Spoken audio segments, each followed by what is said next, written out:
What is up, everyone? This is Omegabalmung here with, of course, another comic book pickup of the week. This week, I was able to get just a few books for new releases. I kind of dug into more of back issues because of the final sale that my local comic book shop was having. So I decided to go a little bit on the softer side on new releases and decided to pick up a great deal of back issues. So this new format, not a new format, but something I just kind of want added into the books when I'm showing these books off, at least for the new issues. Of course, I have my little notebook here. It has all, not all, but all the writers and artists and co-writers and things like that. So to give me a little bit more, see who's writing the books and other things like that. Unfortunately, I can't. My mind just can't get around it. But I'm bad with names, so I usually don't remember any of them, and it's kind of hard for me to remember a lot of names. Even then, and then pronouncing them will be the problem too. So of course, everybody has problems with that. So anyways, let's get started here. First off is Batman Eternal issue 17, written by Scott Snyder and James Tynion, the fourth.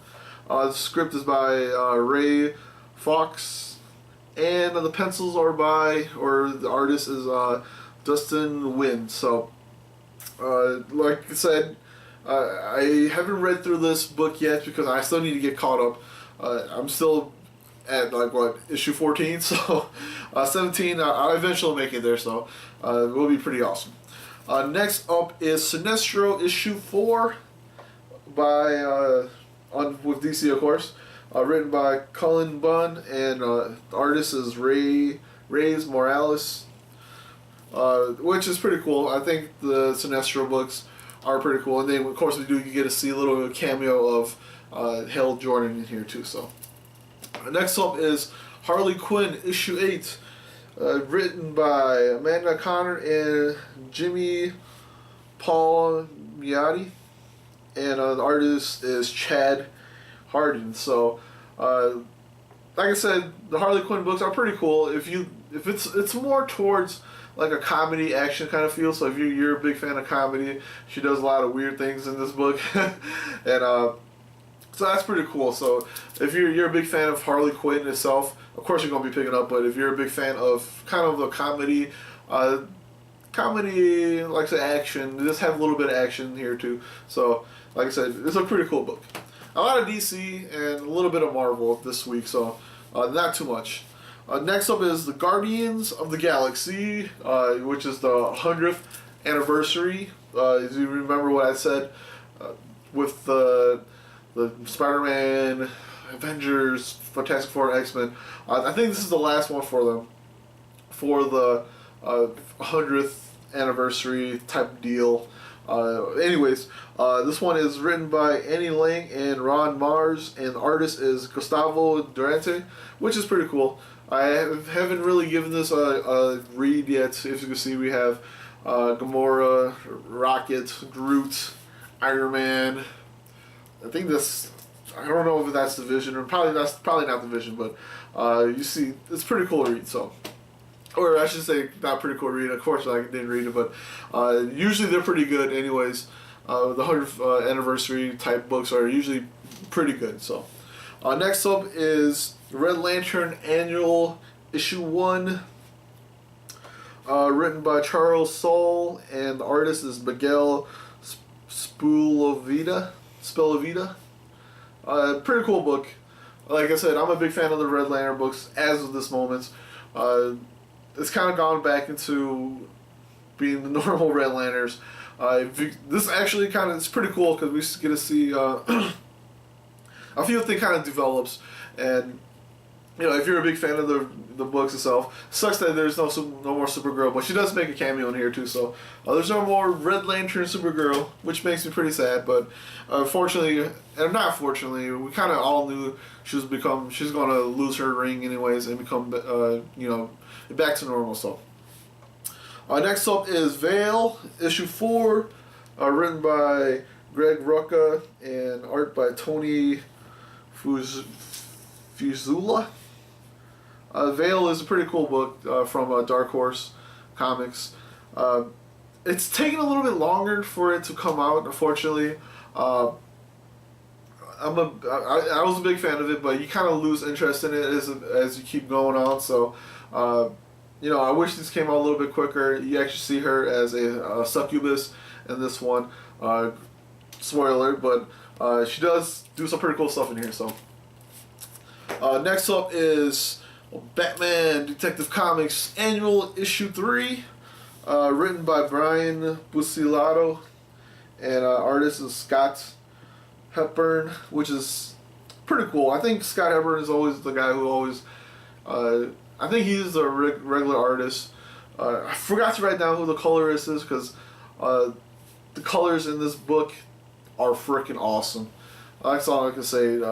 It's just fantastic. But like I said, this is just Batman Detective Comics Annual Issue 3. They're kind of getting ready for that Detective Comics 32?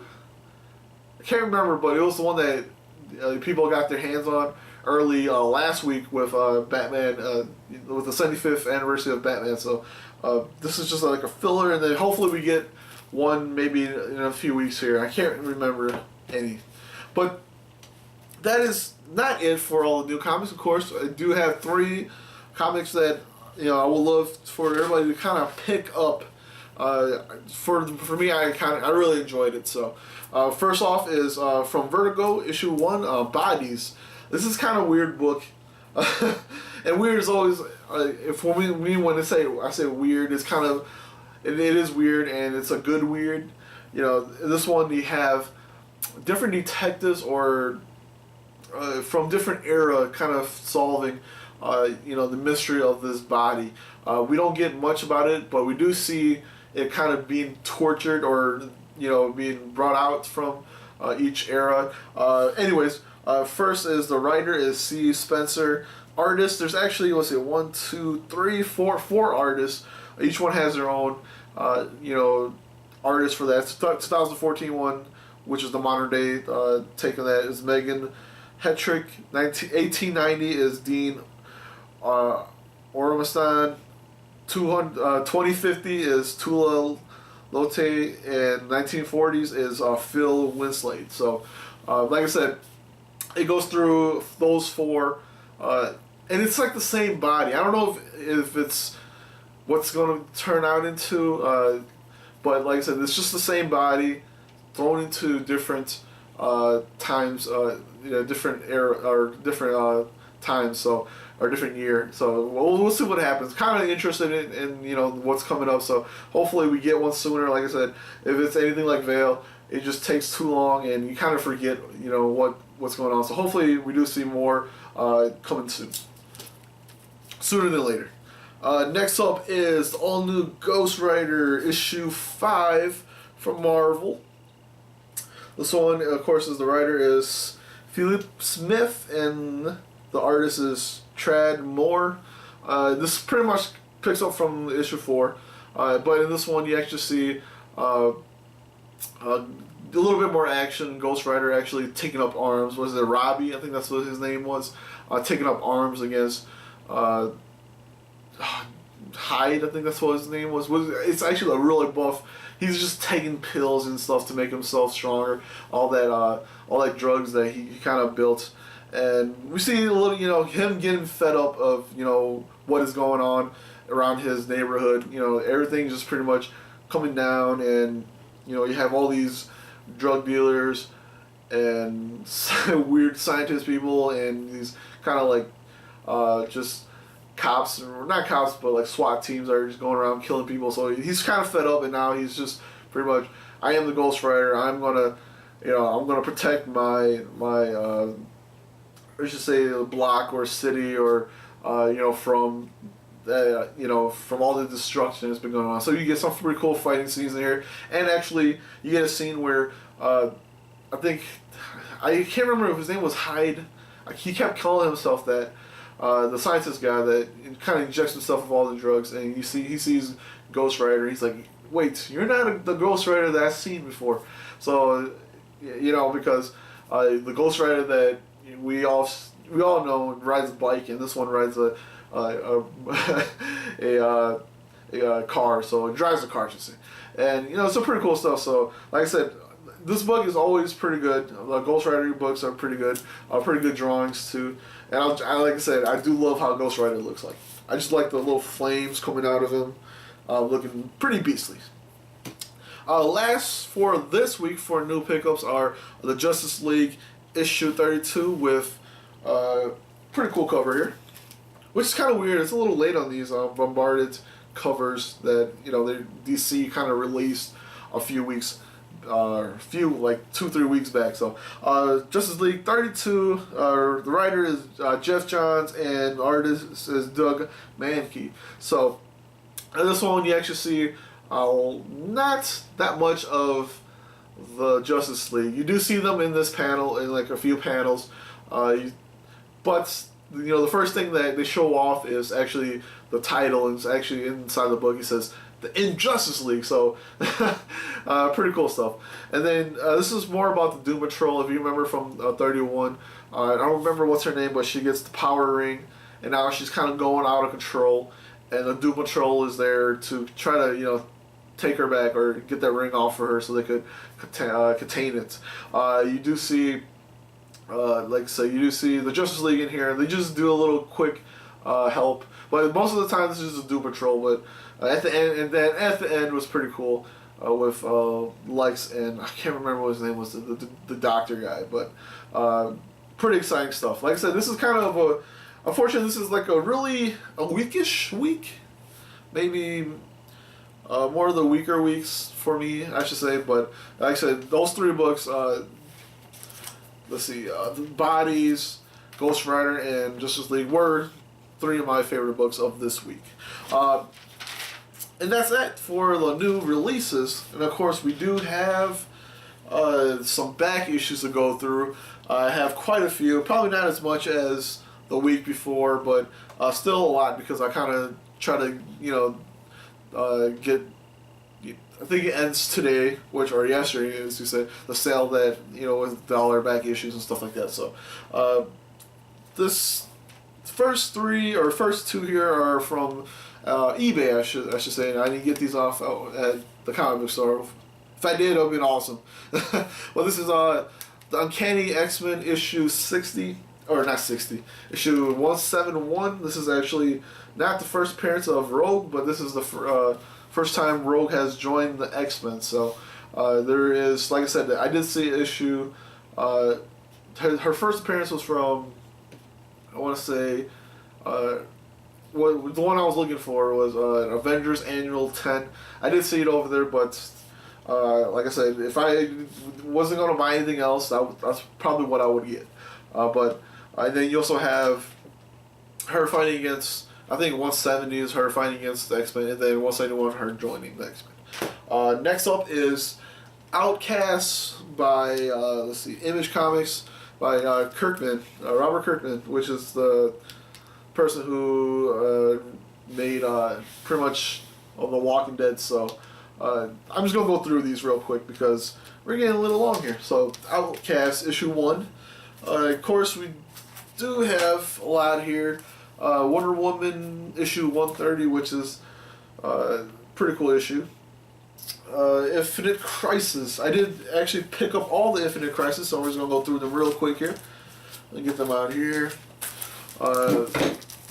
Infinite Crisis issue 4, not in order, so we got Infinite Crisis issue 2.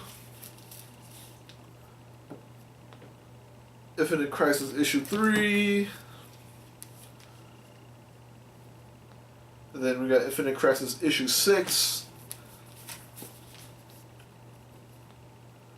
And then Infinite Crisis issue 7. And I do have issue 5, just in case you're like, oh my gosh, well, that's not the whole series. I do have 5, which is the first appearance of Blue Beetle. Not the new Blue Beetle, the one that we see in pretty much the Young Justice. So I do have that sitting in the box. Next up is The Brightest Day, issue 4, which is, I think, the first appearance of Aqualad, I think it was. The one that it's in Young Justice 2, so. Next up is Uncanny X-Men, issue 257. Just to wrap up with Psylocke and the Mandarin controlling Psylocke, so this is kind of just the ending to that one. I think it's the ending to that one. Next up is Ion, issue 1. Ion, Guardians of the Universe, issue 1. And then next up is Zatanna, issue 1. I've been looking for this one for a while, and I got it for $1, so I'm pretty excited for that. Batman Eternal, issue 14. And of course, I'm behind, so this is the one where I will be starting from. Batman Eternal, issue 15. And then Batman Eternal, issue 16. And I freaking love the cover from this one. That's all I'm going to say. If I was to buy a comic book for the cover, it would just have to look as beastly as this one. I just love how Batman is just standing there, and he freaking looks awesome. That's all I'm saying. And then last but not least, it is Uncanny X-Men issue 244, and I think pretty sure this is the first appearance of Jubilee. Of course, everybody makes fun of her, but I grew up watching the X-Men cartoons, and she was in there, so. But anyways, that is it for this week. I got a busy weekend coming up, so I won't be hitting no comic stores or anything like that this weekend. So anyways, hopefully you guys enjoy the video. Hopefully you guys you subscribe to my channel. Hit the like button if you guys like any of my videos, not videos. If you guys like any of my videos, hit me up on PlayStation Network. Of course, my PSN ID is Omegabalmung. Like always, I'll see everybody next week.